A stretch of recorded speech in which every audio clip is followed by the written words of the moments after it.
Purport by Srila Prabhupada. As stated in Bhagavad Gita 10.10, the Lord gives intelligence to the pure devotees so that they may be elevated to the highest perfectional stage. It is confirmed herein that a pure devotee who constantly engages in the loving service of the Lord is awarded all knowledge necessary to reach the Supreme Personality of Godhead. For such a devotee, there is nothing valuable to be achieved but the Lord's service. If one serves faithfully, there is no possibility of frustration, because the Lord Himself takes charge of the devotee's advancement. The Lord is seated in everyone's heart, and He knows the devotee's motive and arranges everything achievable. In other words, the pseudo-devotee who is anxious to achieve material gains cannot attain the highest perfectional stage because the Lord is in knowledge of his motive. One merely has to become sincere in his purpose, and then the Lord is there to help us in every way. Thus ends the Bhaktivedanta purport. Om Ajnanatimmirandhasya Jnananjanashalakaya Chakshurunmilitam Yena Tasmai Shri Gurave Namaha. Namo Om Vishnupadaya Krishna Preshtaya Bhutale Srimate Bhaktivedanta Swami Niti Namine Namaste Saraswate Dev Kauravani Pracharini Nirvishesha Shunyavan Paschatya Deshataya Jaya Shri Krishna Chaitanya Prabhu Nityananda Shri Advaita Gadadhara Srivasadi Gaura Bhakta Vrinda Hare Krishna Krishna Krishna Hare Hare Hare Rama Rama Rama Hare.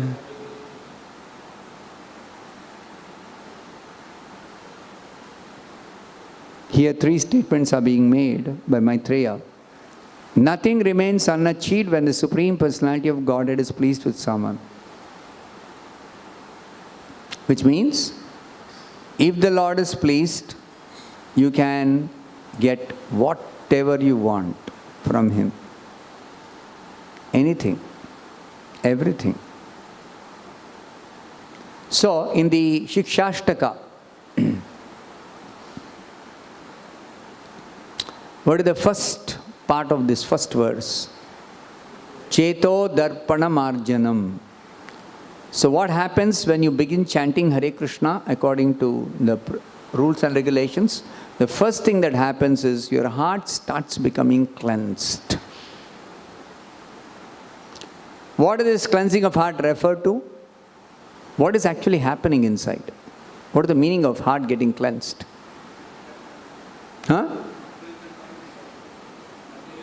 Material desires will start going away. That is very difficult for people to handle in the beginning. They become very afraid of what's happening.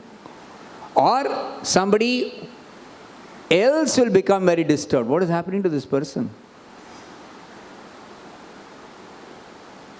What happened to Chaitanya Mahaprabhu when he first went to Gaya and first received the holy name from Ishwarapuri? He started chanting.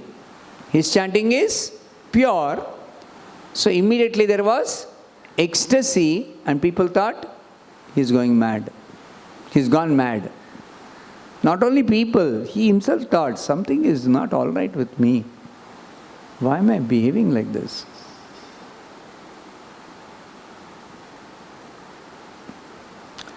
Even for somebody who is not chanting purely, if they follow the principles and chant Hare Krishna,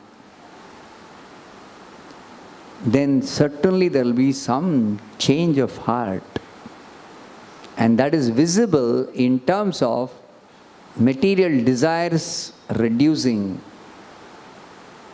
devotee becomes disinterested in material affairs. Begins to become disinterested. What else happens? Cheto Darpana Marjana means what else is cleansed away from the heart? Something else which is also very important happens in the heart.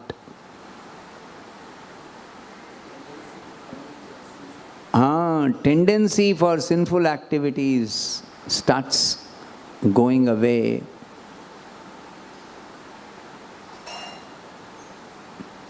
This is the difference between bhakti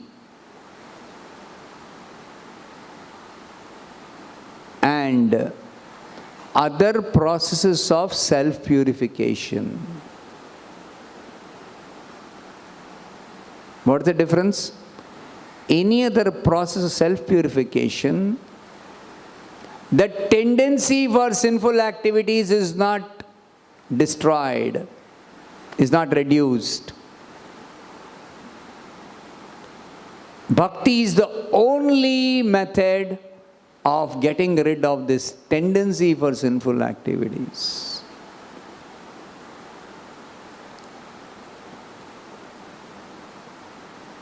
Just like in the Bhagavad Gita, Krishna says, Yogam Atma Vishuddhaye. Which is the verse?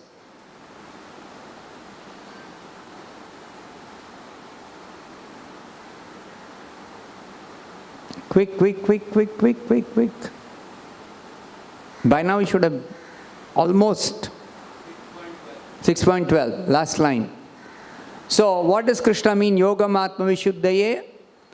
Yoga practice is meant for purification of the self, self-purification.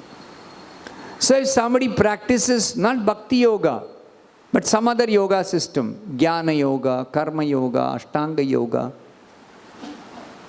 then what is that self-purification that happens? Because yoga practice means self-purification. What is it that happens? The tendency for sinful activities will not go except by Bhakti Yoga. Then what happens when some other yoga system is practiced? Sinful reactions are nullified. Sinful reactions are nullified. So there are two things that require to be cleansed in the heart. One is the accumulated sinful reactions from our past activities. The second thing is this tendency for sinful habits, more importantly, tendency for material enjoyment. Why tendency for sinful habits? Because we want to enjoy materially by acting in sinful ways.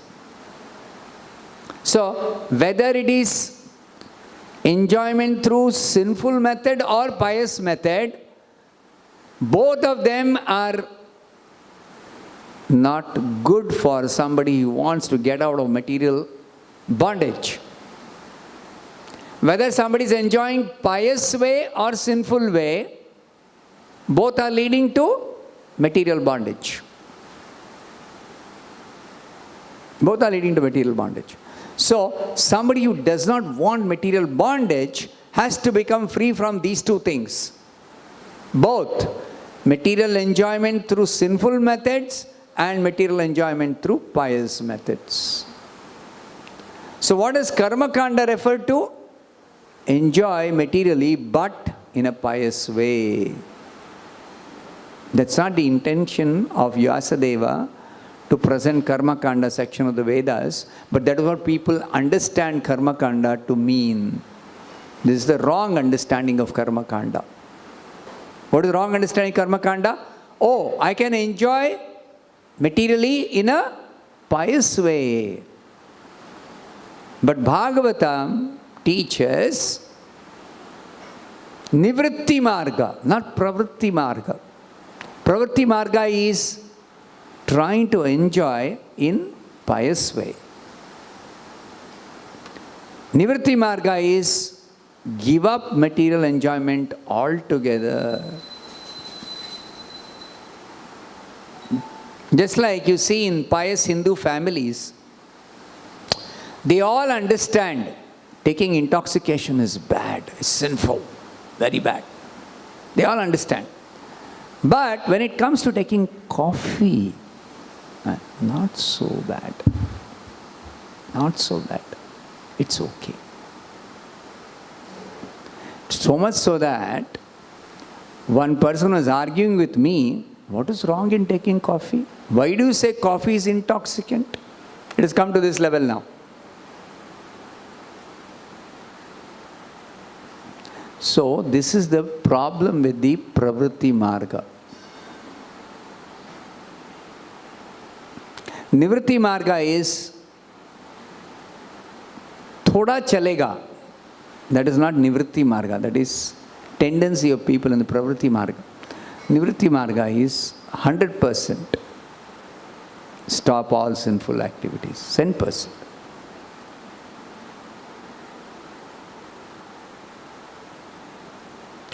So coming back to Chetodarpana Marjanam, cleansing of the heart. When you execute Bhakti Yoga, not only sinful reactions are nullified, but even the tendency for material enjoyment, both pious and impious ways, are gradually destroyed, cleansed away. Then, what happens after Chetodarpana Marjanam? When sufficient cleansing has taken place, then Bhava Mahadavagni Nirvapanam. The blazing fire of material existence is extinguished. That means one gets relief from all suffering due to past reactions. No more suffering. No more suffering from sinful reactions. Neither one is obliged to act in a pious way for material enjoyment. Even those reactions are gone. Bhava. Bhava means is material existence. So in material existence, there are two kinds of reactions. Reactions due to my past sinful activities and reactions due to my past pious activities. So general understanding is pious activities are good. You enjoy the reward of having performed pious activities by enjoying life in a pious way. Birth in a good family, earning money in an honest way, and living a good life, pious life. Good education, good bodily beauty, Janma Aishwarya Shruta Shri. So these four are due to past pious activities, correct? So these Kunti Devi, what does she say in her offering of pure devotional prayers to Krishna in 1st canto 8th chapter Bhagavatam? Edhamana Madhav Puman. It actually leads to people becoming sometimes very proud. Very proud.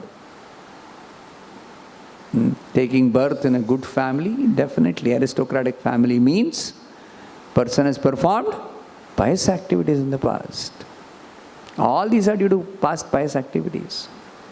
Good wealth, good education, good bodily beauty is due to past pious activities. But Kunti Devi says, these are obstacles on the path of pure devotional progress. So, Bhava Mahadavagni Nirvapana means completely extinguished the fire of material existence. No more obligation to perform pious activities because of past pious results. No more obligation. Then, third one, Shreya Kairiva Chandrika Vitaranam. Shreyaha, good fortune, benediction. Prabhupada says, the rays of the benediction moon begin to spread. What is this benediction moon? Holy name acts as the one that satisfies all desires, showers all benedictions. Sakala ashisham kim durlabham. All desires will be fulfilled by devotional service, especially by chanting Hare Krishna. So, when we chant Hare Krishna, if we are not careful, we'll be carried away by the holy name blessing us with fulfillment of our desires. Sometimes it happens that devotees, they join the Krishna consciousness movement, they start chanting, and then due to some reason they leave, and going outside they continue to chant very nicely. Then they will see all their material desires are being fulfilled. They become materially very, very prosperous. And chances are, Prabhupada says, Maya will dictate sense gratification. Material prosperity means, in this material world, the danger of material sense gratification, which leads to sinful life. And after sinful life comes in due to material sense gratification, then there is possibility of forgetting devotional service. So, because of this danger in this material world, devotees follow the policy, no sense gratification. No sense gratification. So, the Shreya Kairava Chandrika Vitaranam refers to fulfillment of one's spiritual desires. Refers to fulfillment of spiritual desires. This is what a devotee should desire. My spiritual desires be fulfilled. Not that we desire my material desires be fulfilled. So we have to be very careful when we execute devotional service. Especially if somebody is not in the association of devotees, then the protection is not there, that one may deviate from the strict path of pure devotional service. So here it is said, nothing remains unachieved. Maitreya Muni is telling this. Nothing remains unachieved when the Supreme Personality of God is pleased with someone. So you can be 100% sure that if you follow the process of pure devotional service, all your desires will be fulfilled. All your desires will be fulfilled, no doubt about it.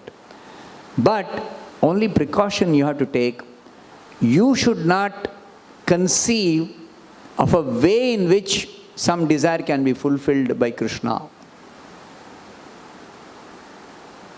You should not think of a way. Leave it to Krishna, how Krishna is going to fulfill. I'll give a very small example. Before coming to Krishna consciousness, I was in Boston. When I saw MIT from outside, and I heard it's a very prestigious institute, so I desired to go inside and see how is it like. And my friend told me, you cannot go inside. Simply like that, you cannot walk in. You will not be allowed. So you should either be a student or you should have some, some good reason to go, some purpose. Simply they will not allow you. What purpose I can have? And no purpose. I didn't know anybody there. I didn't have any friend there. So I couldn't even find out how I can enter. So that desire was there at that time. Then after coming to Krishna consciousness, I said, forget all these, going to MIT, seeing how it is, forget all this. This is all nonsense. But Krishna did not forget the desire. This time I went, MIT, there was an invitation, please come and speak. So I was remembering, oh, I had this desire to go inside. Krishna did not forget that. So Krishna will fulfill somehow if Krishna wants to. The devotee may remember or not remember. But Krishna has got his purposes. Why would he want somebody to go to MIT? To preach Krishna consciousness for Lord's mission. So simultaneously, you see, the Lord's mission is accomplished, which the devotee's desire really is or should be. I want to serve the Lord in his mission. And simultaneously, our desires are also getting fulfilled. So like this, so many times it happens to devotees. If they look back, some desire might have been there. But if you don't worry about or bother about when will this desire get fulfilled, how will Krishna fulfill the desire? Krishna may decide not to fulfill that desire and simply wipe away that desire completely from the heart. Krishna may decide. That leave it to Krishna. So you don't make plans, but you always look forward and cultivate spiritual desires. Like I want to chant very nicely without any distraction. To have this desire, to maintain the desire, to strengthen the desire and work towards fulfillment of desire is very much Krishna conscious. And that you always again, whether we are able to actually do or not, Krishna has to actually satisfy the desire. Krishna has to take charge of my mind. That's why Bhaktivinoda Thakur says, Manasa deho geho jo kichu mor arpilu tuapade nanda kishore. First of all, Bhaktivinoda Thakur proposes that I surrender my mind. So Krishna, you take charge of my mind, and then my mind is completely controlled. Not possible for me to control my mind. Never possible. Because I am not the owner. I say my mind, but am I the owner of my mind? Of this mind inside? No. Who's the owner? Krishna. What is his name? Rishikesha. The owner and master and controller of all our senses, including the mind. Manashashtani indriyani prakritisthani karishati. Bhagavad Gita, 15th chapter. Krishna says. We are struggling with the senses, including the mind. Because wrongly we are thinking we are the owners, we are the controllers, we are the masters, it's meant for my enjoyment. No. Senses and mind are meant for Krishna's service, for pleasing Krishna, for serving Krishna. Then we can be happy. Then we can be properly situated. So, this desire to chant nicely without any distraction, this desire is very much desirable. Very much good. It's very good. So, such desires, bhava, Shreya Kairava Chandrika Vitaranam. In that context, in that perspective, Maitreya Rishi is telling, nothing remains unachieved when the Supreme Personality of Godhead is pleased with someone. He is referring to spiritual desires because the next statement he makes is, by transcendental achievement, one understands everything else to be insignificant.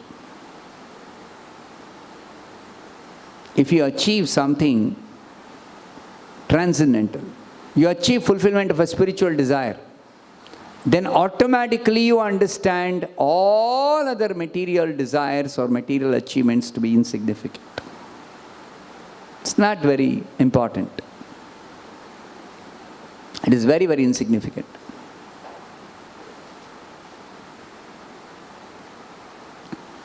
So that is also important because naturally you become materially detached.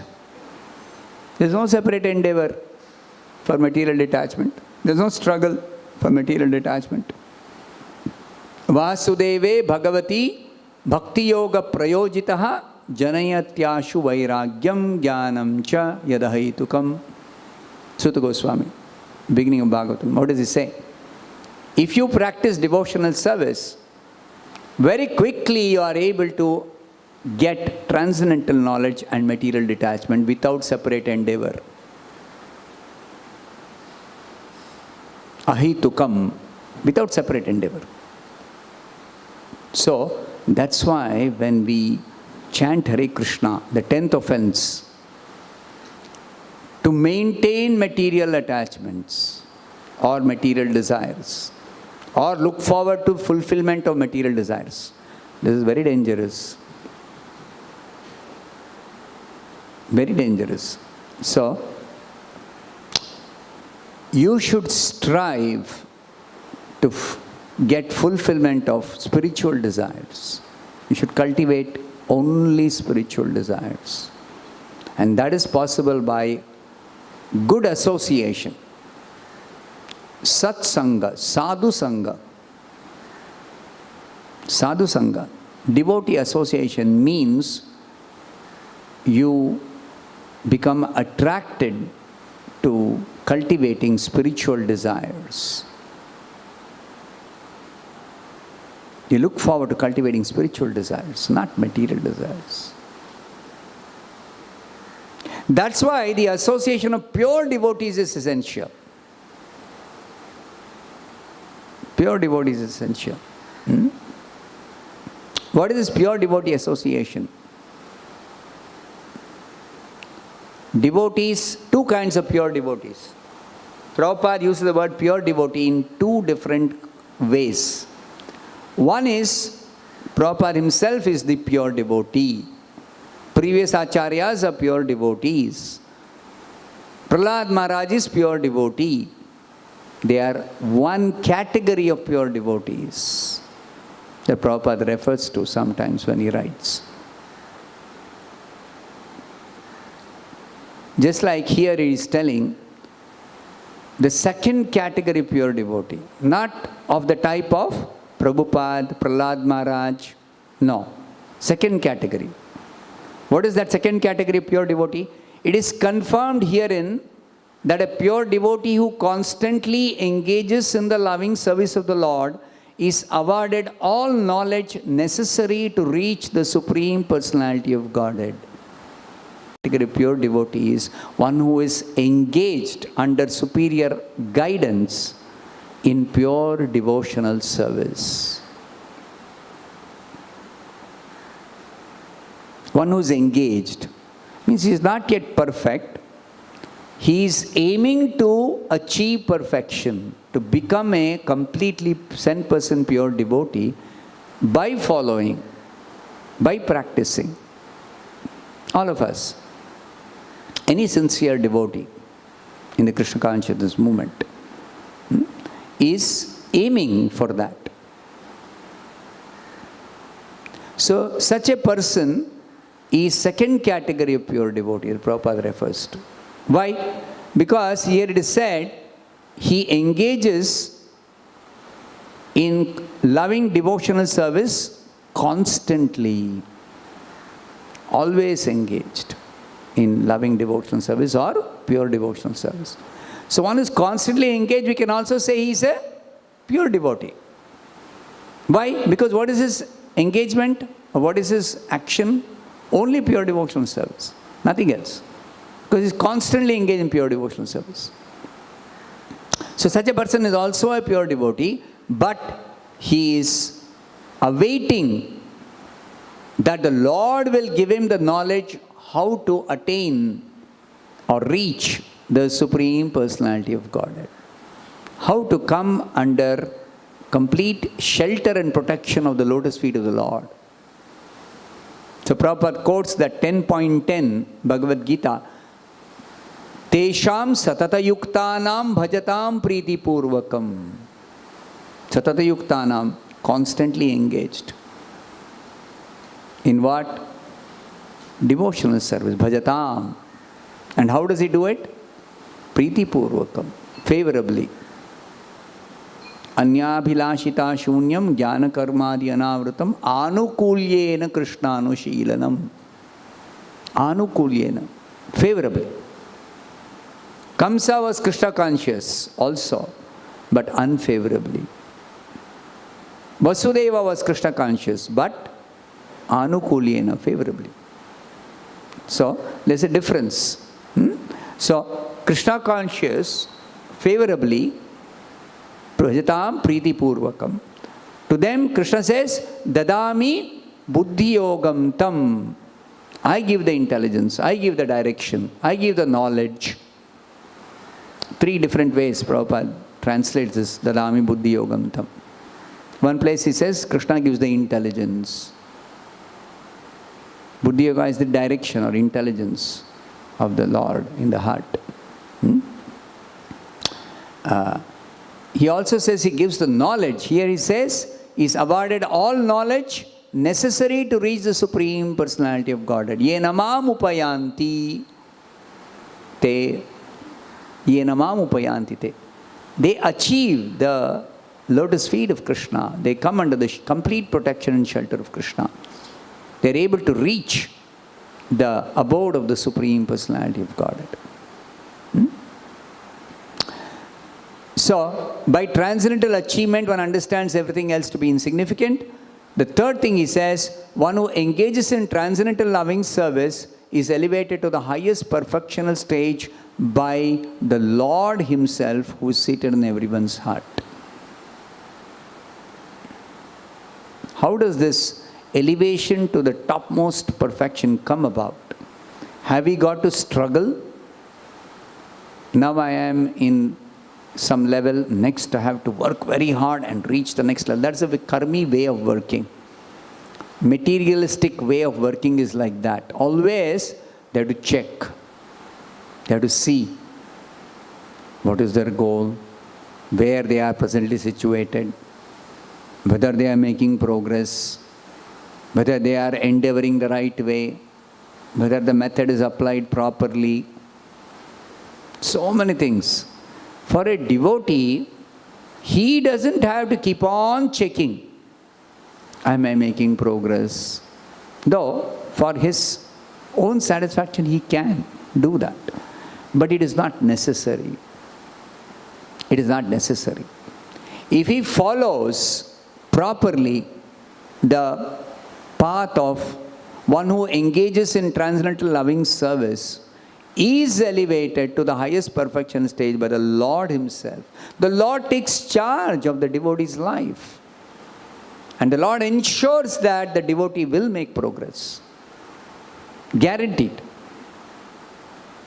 And the symptom of such a devotee who is elevated by the Lord Himself is that the devotee does not endeavor separately to make progress. He automatically makes progress simply by following. Just like those devotees who in the beginning simply followed whatever Prabhupada said. They don't know details of what is bhakti, who is Prabhupada, pure devotee, pure devotional service. Nothing they knew. They simply followed. Prabhupada said, chant Hare Krishna, they chant. Prabhupada said, don't eat meat. They said, okay, we won't eat meat. Distribute books. Go and distribute the holy name. Before the books, it was the holy name. Go and distribute the holy name. Go and perform street sankirtan. They did street sankirtan. So they made advancement imperceptibly. So much advancement they made. They became dedicated 100% to Prabhupada. They became full-time devotees, missionaries. Wherever Prabhupada is sending them, they are going. They are not asking so many questions. How can I go? I don't know anybody there. I don't know the language. I don't have money. What will I go there and do? I don't have kartal. Prabhupada said, go and chant in the street, Hare Krishna. I don't have kartal. They went without kartal, without mridanga, nothing. Beginning there was nothing. They went. So, this following is very, very important. Whether knowingly or unknowingly. Even with reason and logic, you can apply reason and logic and try to understand why I should follow. That is not prohibited. That's not forbidden. That's not wrong. But it's not necessary. It's not necessary.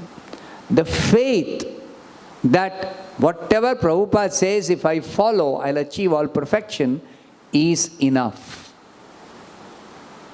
Is enough. Krishna bhakti kaile sarva karma krita hoy. This is called Shraddha. Simply if I engage in devotional service to Krishna, I'll achieve all perfection in all my endeavors. Sarva karma krita hoy. Nothing else need be done. Simply I have to engage in devotional service to Krishna. So this is called Shraddha. This faith is required. Because there are so many things we cannot understand by logic and argument and reasoning and philosophical study. We cannot understand. Prabhupada writes in one place that the Bhagavatam says,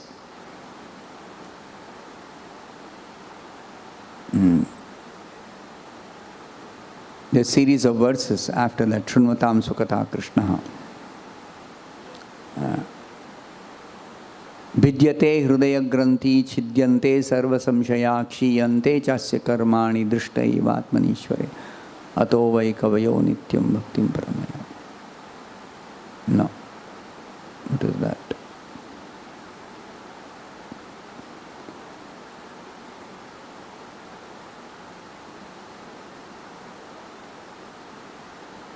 Human reason fails to understand how by rendering service to a pure devotee, one develops taste for hearing about Krishna. That happened to Narad Muni. He describes in the Bhagavatam to Vyasadeva. Syan mahat sevaya vipra punya. What is that verse? 15th verse, 2nd chapter. First canto.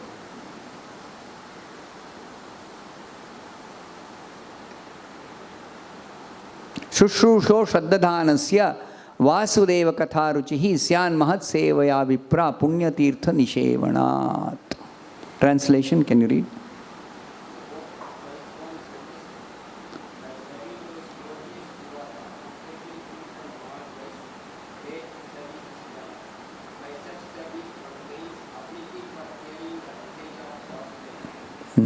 See, simply by serving pure devotees who are 100% pure in the heart. Serving devotees like Prabhupada. What happens? You develop attraction to hear about Krishna. You develop attraction to hear about Krishna. So how does this work? You cannot ascertain this working by logic, by reason, by philosophical analysis. No, it's not possible. Prabhupada says it's not possible. So this is based on faith. Faith in the scriptures, faith in the words of the pure devotee, faith in the words of Suta Goswami. The sages of Naimisharanya are sitting and hearing with faith. So, Suta Goswami is speaking and telling. Simply by service to pure devotee, you develop attraction for hearing about Krishna. So that is only based on faith in our present condition. When we become advanced, we will understand. How does it work? We will understand that. But now we cannot understand. So we have to accept. So therefore, it is said here, one who engages in transcendental loving service is elevated to the highest perfectional stage by the Lord Himself, who seated in the heart, who seated in everyone's heart. So we should have the faith, Krishna is in my heart as Paramatma. If I simply follow Prabhupada's instructions, He will elevate me to the highest perfectional stage. I don't have to worry about whether I will become elevated or not. I need not have any doubt. I need not have any reason to disbelieve. You see, this is required. So that's what Maitreya Rishi is telling about hearing this narration about Varaha's pastimes is very, very auspicious. And it leads to pure devotional service and ultimate perfection of life. I'll stop here. Grantharaj Srimad Bhagavatam ki jai, Srila Prabhupada ki jai.